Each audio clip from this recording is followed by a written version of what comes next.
Estamos iniciando aqui o estudo de grandezas químicas, o mol, que é encontrado no livro do Canto, volume 1, capítulo 13.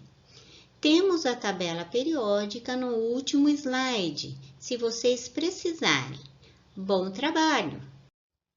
Vamos começar o assunto procurando entender a importância desses cálculos de massa atômica no nosso dia a dia, como é o caso aqui nesse exemplo da fabricação de aço, cuja aplicação é muito ampla na nossa sociedade. Bom, como se faz para medir a massa de um átomo?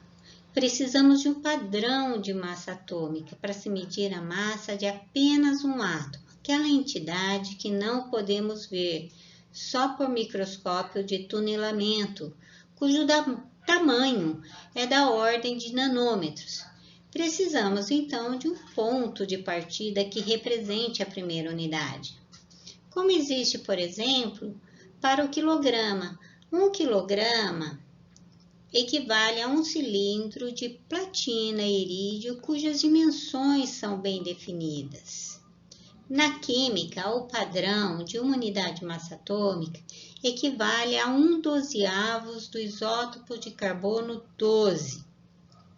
A medida é feita em um aparelhinho chamado espectrômetro de massa, cuja diferença na intensidade do sinal que entra e do sinal que sai pode-se então determinar a massa daquele elemento químico. Quanto aquele elemento químico tem massa maior do que 1/12 do isótopo de carbono 12. O quanto a massa dele é maior do que uma unidade de massa atômica. Bom, para compreender melhor esse conceito, precisamos recordar então o que são isótopos, né? O isótopo de carbono 12 é a nossa referência. O isótopo de carbono 12, ele possui 6 prótons no seu núcleo, representado aqui pelas bolinhas vermelhas, e 6 nêutrons, né, representado pela bolinha amarela aqui. Então, o número de massa dele é 12. O isótopo de carbono 12 possui o isótopo de carbono 13 e o isótopo de carbono 14. O isótopo de carbono 13 possui um nêutron a mais em relação ao isótopo de carbono 12. Então, o número de massa dele é 13. Porém, o número atômico, o número de prótons é 6. Claro, é o número de prótons que caracteriza o elemento químico. Então, se esse é carbono, aquele é carbono, o número de prótons deve ser o mesmo.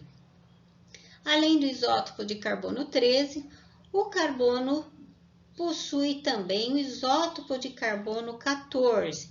Então, em relação ao isótopo de carbono 12, o isótopo de carbono 14 possui 2 nêutrons a mais, como a gente pode observar aqui por essas representações.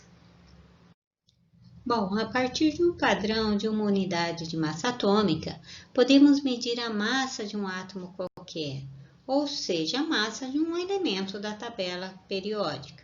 Vejamos o exemplo aqui, o magnésio 24, ele tem massa 24,0 unidades de massa atômica.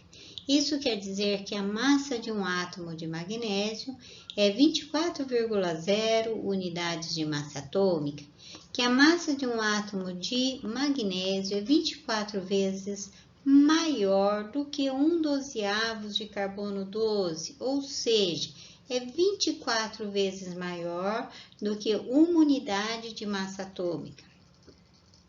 A massa de um átomo de magnésio é também 2 vezes a massa de um átomo de carbono 12.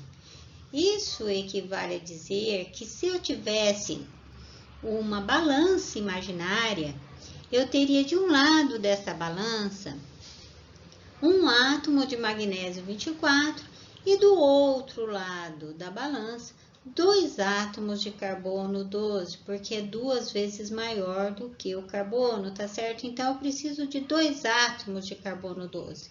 Cuidado, estamos falando de massa atômica. Massa atômica é a unidade de massa relativa, em relação ao dozeavos do carbono 12, e número de massa equivale ao número de partículas que existem no núcleo do átomo. Aqui vamos fazer uma reflexão do texto do livro do Canto. O texto começa falando sobre o núcleo de deutério. Veja a figura ao lado. O deutério ele é um dos isótopos do átomo de hidrogênio. E no núcleo do deutério nós temos apenas um próton e um nêutron. Um nêutron a mais de partícula no núcleo em relação ao átomo de hidrogênio, o qual só tem prótons no seu núcleo. Veja também no texto como os cálculos de massa atômica são diferentes para a soma de partículas, nêutrons e prótons separadamente, e a massa total do núcleo de deutério, que contém somente nêutrons e prótons no seu núcleo. E por fim, é interessante saber como a aplicação da lei de Einstein se dá no nosso dia a dia e sua importância.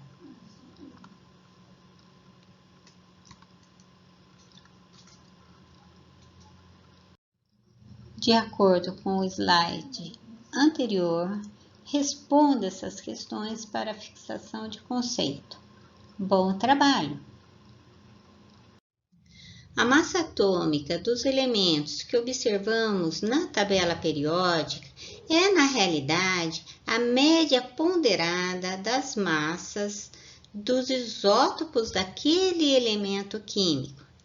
É bom lembrar aqui que a grande maioria dos elementos químicos possuem isótopos. Então, primeiro devemos saber o que é média ponderada. A média ponderada é a média dos valores que eu tenho, onde vou levar em consideração, além do valor da massa, a quantidade de átomos que aparecem na natureza, representada aqui pela porcentagem. No caso do exemplo do boro, que temos aqui, ele possui 2 isótopos. Um isótopo de 10 unidades de massa atômica, com 20% de ocorrência, e outro isótopo de massa atômica 11, com 80% de ocorrência. Como faço para calcular a média ponderada dos átomos de boro? Bom, eu vou multiplicar a massa de cada isótopo pela sua ocorrência, somar tudo e dividir por 100. Então, aqui no exemplo, eu multiplico 10 por 20, né? 10 unidades, que é a massa, por 20, que é a ocorrência. Depois, eu multiplico 11 por 80, somo tudo e divido por 100, porque o total de ocorrência é 100%, tá? Então, isso é média ponderada, onde eu pondero, onde eu levo em consideração o quanto cada isótopo aparece na natureza. Esse tipo de cálculo ajuda para maior precisão e exatidão nas medidas feitas em laboratório, que é a base das indústrias.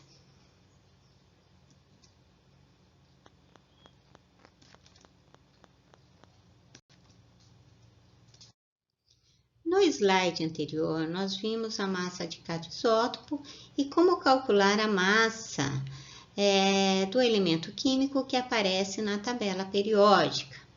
Agora nós vamos ver como se calcula a massa de uma molécula. Na realidade, ela é a somatória da massa de todos os átomos presentes na molécula. Vamos ver, por exemplo, o caso da água. Temos 2 átomos de hidrogênio com massa 1 unidade e um átomo de oxigênio com massa 16 unidades. É só somar, então, 2 vezes 1 dá 2, mais 1 vezes 16 dá 16, 2 mais 16 resulta em 18 unidades de massa atômica. Procurem fazer os outros exemplos para o gás carbônico, amônia e o deutério. Esses cálculos eles servem também para os íons, sejam eles positivos ou negativos, pois a massa dos elétrons são desprezadas. É desprezada porque a massa do elétron é muito menor do que a massa dos prótons e nêutrons. Recordando o primeiro ano, a massa dos elétrons é 1836 vezes menor que a massa do próton e do nêutron. Então, nesses cálculos, a massa do elétron é desprezada.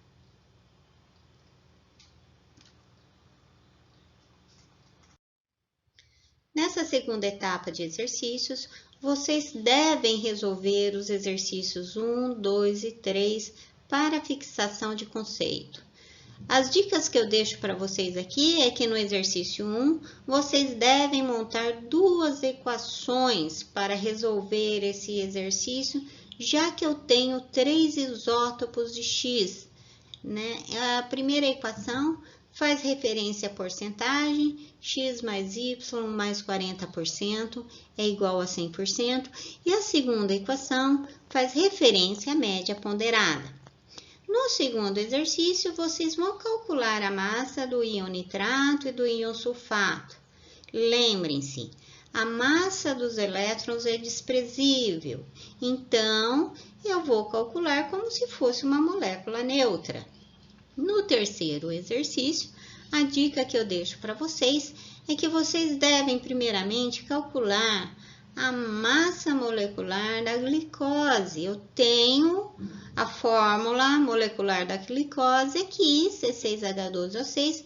Peguem os valores de massa de cada átomo, carbono, hidrogênio, oxigênio, e façam a massa molecular da glicose, para depois, então, comparar com os itens 1, 2, 3 e 4 e ver quais deles estão corretos ou incorretos.